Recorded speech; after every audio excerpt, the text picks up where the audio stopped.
maka perkenalkan kelompok kami. Kami adalah kelompok materi tentang inflasi dalam perspektif ekonomi Islam yang beranggotakan. Kenalkan, nama saya Putri Anggraeni dengan NIM 211011603. Kenalkan, nama saya Salita Fatmadani dengan NIM 211011606. Perkenalkan, saya Muhammad Iksan Firmansyah dengan NIM 211011607. Mari kita simak video berikut. Pertama itu ada Equilibrium in Floating Exchange Rate. Equilibrium in Floating Exchange Rate ini merupakan kurs pengambang yang dimana nilai kurs itu mata uang yang besarnya itu ditentukan oleh permintaan dan penawaran terhadap mata uang asing. Kemudian dengan sistem kurs ini, maka mata uang dalam negeri itu akan selalu berubah, bisa naik dan juga bisa turun tergantung terhadap mata uang asing tersebut. Kemudian jika bank sentral ingin menambah penawaran uang, maka bank sentral dapat mencetak uang dan juga dapat membeli aset. Kemudian jika bank sentral ingin mengurangi penawaran uang, maka bank sentral dapat menjual aset tersebut. Lalu melalui intervensi, bank sentral akan melakukan perubahan terhadap permintaan mata uang asing. Lalu intervensi bank sentral terbagi menjadi dua, yaitu unsterilized intervention dan juga sterilized intervention.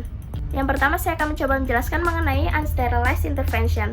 Unsterilized intervention ini merupakan intervensi yang tidak disertai dengan tindakan-tindakan offset yang dirancang itu untuk mencegah perubahan dan menyeluruh terhadap penawaran uang domestik. Kemudian saya akan mencoba menjelaskan mengenai sterilized intervention. Sterilized intervention ini merupakan kebalikan dari unsterilized intervention yang merupakan intervensi yang disertai dengan tindakan-tindakan offset yang dirancang untuk mencegah perubahan yang terjadi menyeluruh pada penawaran uang domestik. Kemudian selanjutnya saya akan mencoba menjelaskan mengenai grafis dari nilai tukar. Tampak pada ilustrasi di atas bahwa tingkat harga dan nilai tukar uang akan menyesuaikan diri pada tingkat jangka panjangnya atau yang disebut dengan long run level. Sebaliknya, kenaikan output produksi barang dan jasa di suatu negara akan menyebabkan nilai tukar mata uangnya mengalami apresiasi terhadap mata uang asing. Sedangkan jika terjadi kenaikan output produksi barang dan jasa, negara asing akan menyebabkan nilai tukar mata uang domestik itu akan mengalami depresiasi terhadap mata uang asing. Sistem nilai tukar mengambang ini memiliki kelebihan, yaitu tidak memerlukan cadangan devisa yang cukup besar. Dikarenakan suatu bank sentral itu tidak harus mempertahankan nilai tukar pada suatu level tertentu. Akan tetapi nilai tukar yang selalu berfluktuasi ini dapat menambah ketidakpastian bagi dunia usaha. Sistem ini umumnya diterapkan oleh negara yang memiliki cadangan devisa yang relatif kecil. Sementara sistem devisa ini dianut cenderung bebas. Baik, untuk materi selanjutnya akan dibahas oleh teman saya. Selanjutnya di sini saya akan menjelaskan tentang penawaran uang dan nilai tukar uang dalam jangka pendek. Kenapa sih kita menganalisis nilai tukar uang dalam jangka pendek? Nah, karena analisis pada jangka panjang ini terhadap kegiatan-kegiatan ekonomi mengizinkan adanya penyesuaian menyeluruh dari tingkat harga dan dari semua faktor produksi untuk mencapai tingkat full employment. Sudah ada grafik keseimbangan nilai tukar terhadap suku bunga dan ekspektasi nilai tukar, teman-teman.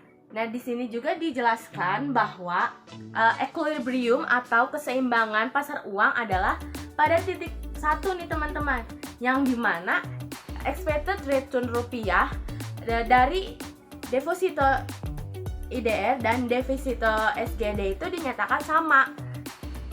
Nah, jadi bisa disimpulkan bagaimana keseimbangan nilai tukar uang ditentukan dalam pasar pertukaran uang asing terhadap tingkat suku bunga tertentu dan ekspektasi tentang nilai tukar uang pada masa yang akan datang. Di sini sudah ada grafik dampak penawaran uang terhadap suku bunga, teman-teman. Nah, grafik ini menunjukkan bagaimana efek penawaran uang terhadap suku bunga untuk tingkat harga tertentu dan tingkat pendapatan tertentu. Nah, di sini juga dijelaskan pada kenaikan penawaran uang dari M1 ke M2 akan menurunkan tingkat suku bunga dari R1 ke R2. Jadi bisa disimpulkan nih bahwa kenaikan penawaran uang akan menurunkan tingkat suku bunga. Nah, sedangkan penurunan penawaran uang akan menaikkan tingkat suku bunga. Setelah mendengar penjelasan dari Putri, kita akan membahas nih tentang teori nilai tukar Islam dan perubahan harga yang terjadi di dalam dan juga di luar negeri. Nah, yang pertama ada teori nilai tukar Islam. Nilai tukar tentu menjadi hal penting dalam dunia internasional. Dengan nilai tukar dapat melancarkan pertukaran barang dan jasa bersama dengan uang yang disebut dengan kurs.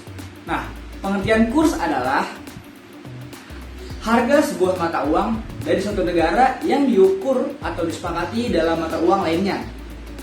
Dalam perekonomian, tentu nilai tukar dapat mengalami kenaikan dan juga penurunan.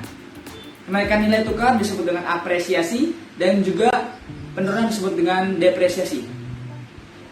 Kebijakan nilai tukar menurut Islam menganut sistem managed floating adalah di mana nilai tukar merupakan hasil dari kebijakan pemerintah itu sendiri karena pemerintah tidak mengganggu keseimbangan pasar kecuali terjadi hal-hal yang mengganggu keseimbangan itu sendiri, sehingga dapat dikatakan bahwa nilai tukar yang stabil merupakan hasil dari kebijakan pemerintah yang tepat. Selanjutnya, yang kedua ada yang namanya perubahan harga yang terjadi dalam negeri dan juga luar negeri. Adapun skenario nilai tukar menurut Islam. Nilai tukar menurut Islam digunakan dua skenario. Yang pertama ada nilai tukar perubahan harga yang terjadi dalam negeri. Ada dua, yaitu ada natural exchange rate fluktuasi, adalah fluktuasi nilai tukar mata uang yang disebabkan adanya perubahan-perubahan pada agregat demand dan supply. Contohnya seperti sekarang kenaikan harga BBM.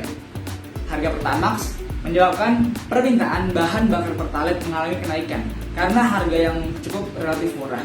Tetapi di sisi lain membuat tingkat harga bahan pokok menjadi mahal akibat kelangkaan Pertalite dan mahalnya harga Pertamax. Dan yang kedua ada human error exchange rate fluctuation, adalah fluktuasi nilai tukar mata uang yang disebabkan oleh perilaku manusia seperti korupsi dan administrasi yang buruk, pajak yang terlalu tinggi, dan pencetakan uang yang berlebihan. Nah, kita akan bahas pertama dari korupsi administrasi yang buruk.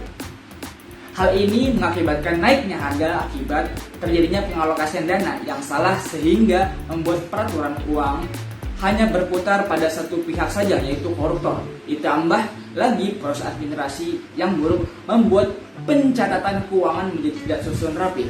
Hal ini membuat nilai tukar menjadi naik akibat peredaran uang yang tidak merata dan kurangnya uang di masyarakat. Dan yang kedua, ada pajak yang terlalu tinggi, teman-teman. Pajak ini dikenakan untuk barang dan jasa akan mempengaruhi harga jual dari barang dan jasa tersebut. Secara agregat, tingkat harga akan mengalami kenaikan. Jika tingkat harga mengalami kenaikan, maka nilai tukar akan melemah dikarenakan rendahnya daya beli masyarakat terhadap barang dan jasa, sehingga bahwa dikatakan tingkat pajak yang tinggi akan mengakibatkan pada melemahnya nilai tukar uang. Dan yang ketiga, ada pencetakan uang yang berlebihan. Efek yang ditimbulkan oleh pencetakan uang yang berlebihan adalah kenaikan tingkat harga secara keseluruhan atau inflasi. Uang yang beredar di masyarakat menyebabkan meningkatnya tingkat konsumsi masyarakat karena uang mudah didapat dan menyebabkan menurunnya tingkat harga di pasaran. Dan yang kedua, ada perubahan harga yang terjadi di luar negeri. Nah, perubahan ini terjadi dapat digolongkan oleh dua hal atau dua sebab. Yang pertama ada non-engineer atau non-manipulated change, adalah perubahan yang terjadi bukan disebabkan oleh manipulasi yang dilakukan oleh pihak-pihak tertentu. Dan yang kedua ada engineered atau manipulated change, artinya karena perubahan ini terjadi disebabkan oleh manipulasi yang dilakukan oleh pihak-pihak tertentu untuk merugikan pihak lain. Nah, jadi kesimpulan dari video ini adalah, maka menurut pandangan Islam, nilai tukar uang digolongkan menjadi dua, yaitu natural dan human. Jika kita lihat bersama bahwa perubahan nilai tukar uang yang disebabkan oleh human itu sangat parah karena dari manusianya itu sendiri yang tidak memiliki pengetahuan atau kesadaran terhadap sebab dan akibat dari perbuatan mereka yang dapat mengganggu stabilitas nilai tukar. Jadi pengetahuan manusia tidak bisa hanya dijadikan acuan atau landasan untuk membuat suatu teori atau keputusan, akan tetapi harus berdasarkan dengan landasan agama untuk meluruskan pilihan-pilihan yang tepat dan akurat dalam menentukan kebijakan-kebijakan. Terima kasih kepada Pak Anwar dan teman-teman semua yang sudah menyaksikan dan menyimak paparan dari kelompok kami dengan baik. Semoga apa yang disampaikan dapat bermanfaat. Kurang lebihnya mohon maaf. Wassalamualaikum warahmatullahi wabarakatuh.